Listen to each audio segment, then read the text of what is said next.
정말 이 사람한테는 일말의 양심이라도 찾아보려 한다는 게 헛수고 같습니다. 이인철 변호사님. 예, 오늘 사건들이 다 뒤에 살인 사건 나오는데 이 장대호라는 사람이 있죠. 이 모텔의 종업원인데 네. 지난 8월 8일 날 투숙객을 흉기를 이용해서 잔혹하게 살해한 그런 사건이 있었습니다. 그랬죠. 근데 범행 동기가 정말 황당을 해요. 이 피해자가 자신에게 반말을 했고 투숙비 4만 원을 지급하지 않아서 화가 나서 본인이 살해를 했다 이렇게 진술했고요. 그랬었죠. 네. 그 사체를 또 잔인하게 훼손해서 한강에 버린 다음에 이제 본인이 이제 범행을 이제 완벽하게 숨겼다고 이제 자신을 했는데 이제 실종 사건이 되고 경찰이 수사를 하니까 네. 본인이 이제 자백을 하게 됐습니다. 모든 걸 자백했죠. 자, 근데 의정부지법에서 이제 심리가 열렸는데요. 네. 보통은 이러한 범죄를 저지를 경우에는 뭐 유족에게 사과를 하고 본인의 죄를 인정을 해야만 본인이 네. 강경받을 수 있기 때문에 그런 행동을 하는데 이 사람 같은 경우는 전혀 반성하지 않았습니다. 네. 모두 진술에서도 네. 본인의 이름과 직업, 출생연도, 생년월일을 얘기를 했지만 거짓 등을 진술을 거부했고 또 검찰이 공소사실 제기한 걸 다 인정했고 범행 네. 도구도 다 인정했지만 본인의 잘못은 끝끝내 인정하지 않았습니다. 그제입니다. 8일 날 첫 재판이 열렸는데 첫 재판에서 글쎄요. 요만큼이라도 기대했던 아마 많은 분들을 바보로 만들었습니다. 첫 재판에서의 모습이 어땠습니까? 김복준 의원님. 이 사람은 그 본인이 살해한 것에 대해서 죄책감을 전혀 느끼지 않았어요. 결국 왜 살해했냐고 물어봤더니 피해자가 먼저 내 배를 한 4차례 정도 주먹으로 때렸다. 그래서 그 당시 폭행을 당하면서 모욕감 때문에 내가 범행을 저질렀고 그래서 피해자 가족과도 합의할 생각이 추호도 없다. 이런 식으로 이야기를 했어요. 더 나아가서는 뭐라고 얘기했냐면 내가 그 사람을 살해한 거는 내 사리사욕을 이게 무슨 의미인지 모르겠습니다만은 내 사리사욕을 채우기 위해서 살해한 게 아니고 그렇기 때문에 유족한테 내가 용서를 구할 이유도 없고 나 사형 당해도 좋다 이런 식으로 얘기했는데 본인이 그 사람을 살해한 게 사리사욕이 아니면 어떤 정의감에서 한 건가요? 좀 이상적인 어떤 그런 발언을 했습니다. 네. 하기야 뉴스파이터 다루는 이 범인들은 우리의 일반 상식으로는 이해할 수 없는 사람들이 대부분이긴 합니다만 그 중에서 더 정말 최악인 것 같습니다. 장대호가 글쎄 이걸 당당하다고 표현한 것도 좀 정말 시청자분께 송구한데 그 모습 한번 보시고 이어가 보도록 하겠습니다.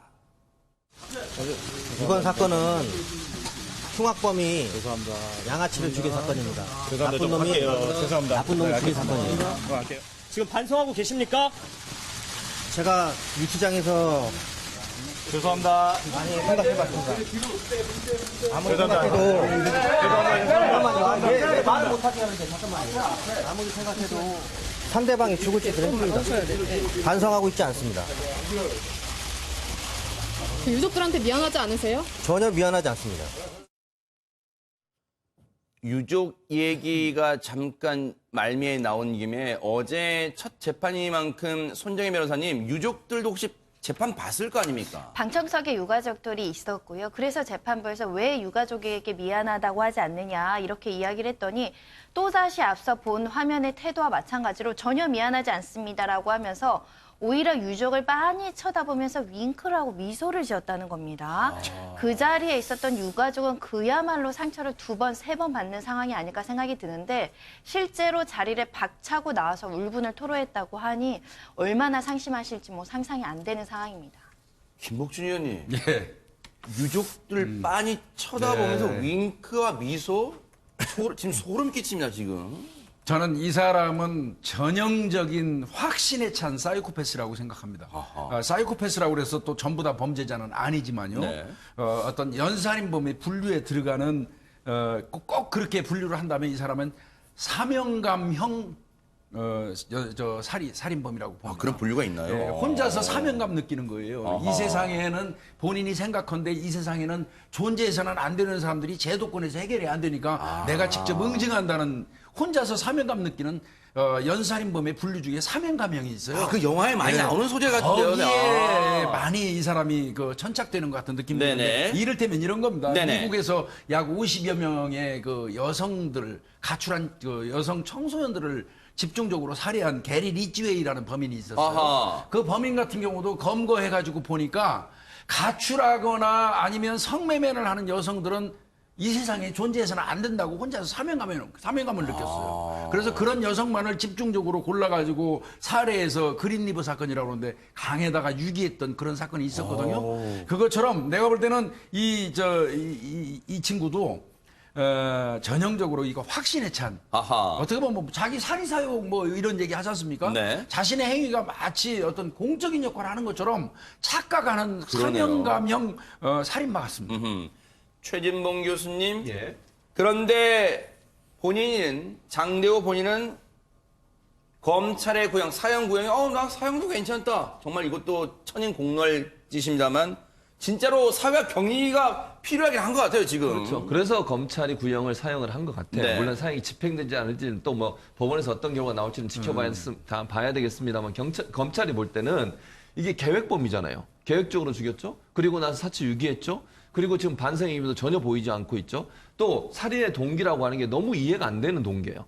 발로 몇 번 찼다. 돈을 4만 원 안 줬다. 이게 살인의 동기가 될 수 있습니까? 네. 그러니까 일반적으로 봐서 이런 정도의 살인의 동기를 갖고 있는 사람이라면 비슷한 형태의 행동을 또 누가 한다고 하면 본인이 또 그렇게 살인을 할 거 아니에요. 아하. 사회에 나오면. 네. 저분이 만약에 형기를 다 마치고 나와서 네. 본인이 또 똑같은 상황이 되면 지금도 반성을 안 하고 있는데 네. 본인이 볼 때 본인의 기준에 맞지 않는다고 생각하면 그냥 살인행위를 또 할 수 있는 위험성은 충분히 예측해 볼 수 있는 상황이기 때문에 네. 검찰 입장에서는 사형을 언도하는 것은 네. 이 사람이 지금 죄를 범한 죄뿐만 아니라 이후에 반성하지 않고 앞으로의 예측 가능한 행동의 범위를 봤을 때는 상당히 사회적으로 위험한 사람일 가능성이 있다. 이런 점들이 차관되지 않았나 이렇게 생각이 됩니다. 네.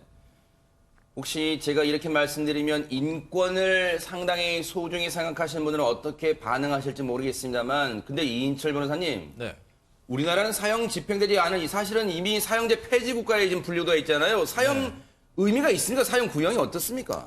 그래도 의미는 아직까지는 남아 있다고 생각합니다. 검찰에서도 이 사람이 얼마나 중한 범죄면 사형을 구형했겠습니까? 법원에서도 아마 사형 선고가 내리지 않을까 이렇게 조심스럽게 예측을 해보는데 사형 선고랑 무기징역이랑 다른 건 뭐냐면 무기징역 같은 경우에는 모범수가 되면은 아까 여러 사건 봤지 않습니까? 가석방으로 나올 수가 있어요. 감형돼가지고 나올 수 있는 나올 수가 거예요? 있는데 아. 사형 선고 같은 경우에는 가석방이 안 되거든요, 원칙적으로. 아하, 네. 그리고 또 어떤 심리적인 충격이라든지 또 범행 예방 차원에서도 사형은 꼭 필요하다고 보고요. 제 생각엔 사형 선고뿐만 아니라 정말로 흉악범이고 악질적인 범죄자 같은 경우에는 집행도 고려를 해야 된다고 봅니다. 집행을 하지 않은 사형 선고가 그게 무슨 소용이 있겠습니까? 그래서 사형을 선고했으면 정말로 이 사람이 우리 사회에서 영원히 격리될 필요가 있으면 집행하는 것도 한번 고려해봐야 된다고 생각됩니다. 네.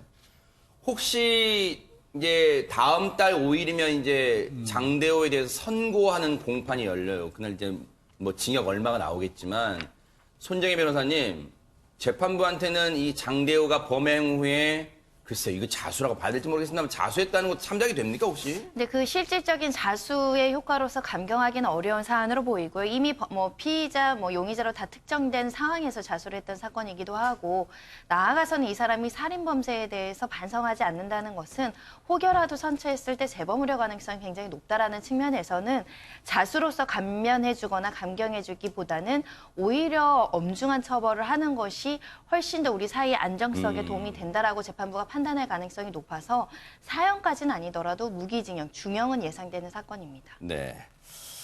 어쨌든 장대호에 대한 선고 공판 다음 달 5일에 어떻게 될지 또 지켜보도록 하겠습니다.